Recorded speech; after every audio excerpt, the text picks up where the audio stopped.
আমরা চেষ্টা করছি নতুন দল হিসেবে সমাজের প্রত্যেকটা শ্রেণী পেশার মানুষের কাছে পৌঁছানোর জন্য। আমরা এই আন্দোলনে যারা সরাসরি অংশগ্রহণ করেছে আমরা তাদের কাছে পৌঁছেছি। আমরা প্রত্যেকটা শ্রেণী পেশার মানুষের প্রশ্ন, তাদের জিজ্ঞাসা, তাদের চাওয়া, এই বিষয়গুলো আমরা আমলে নিচ্ছি এবং সে অনুযায়ী আমাদের রাজনৈতিক দলের ইশতেহার তৈরি হচ্ছে এবং সেই ইশতেহার আগামী ৩ আগস্ট যেই জায়গা থেকে হাসিনার পতনের জন্য এক দফা দেওয়া হয়েছিল, আগামী ৩ আগস্ট আমরা আবার শহীদ মিনারে একত্রিত হব।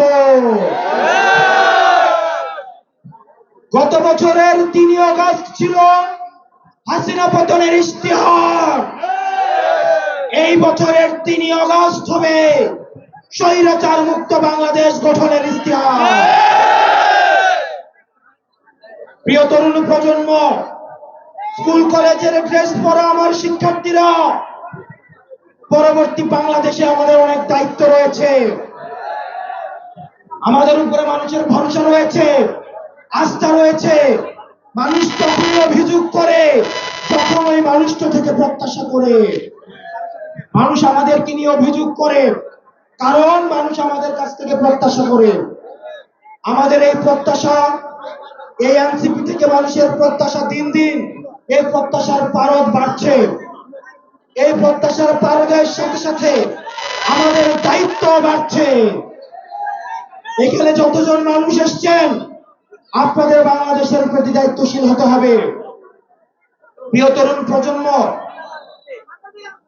প্রিয় মিডিয়ার ভাইয়েরা, আইন শৃঙ্খলা প্রশাসনের যে ভাইয়েরা রয়েছেন, প্রতিনিধি হিসাবে আপনাদের সামনে আপনাদের সন্তানদের রেখে যাচ্ছি।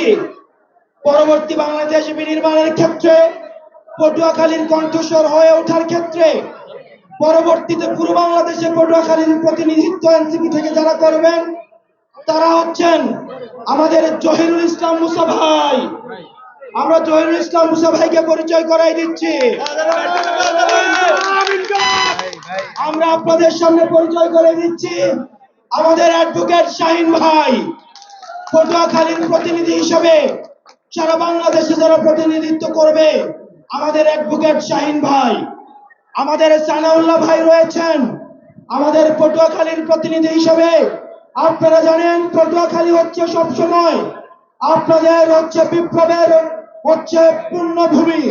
এই বিপ্লবের পূর্ণভূমি থেকে উঠে এসেছে আমাদের জোহান ভাই, আমাদের তামিম রয়েছে, আমাদের যুব শক্তির নেতৃবৃন্দ রয়েছে, বাকশালের নেতৃবৃন্দ রয়েছে, আপনাদের তামিম রয়েছে।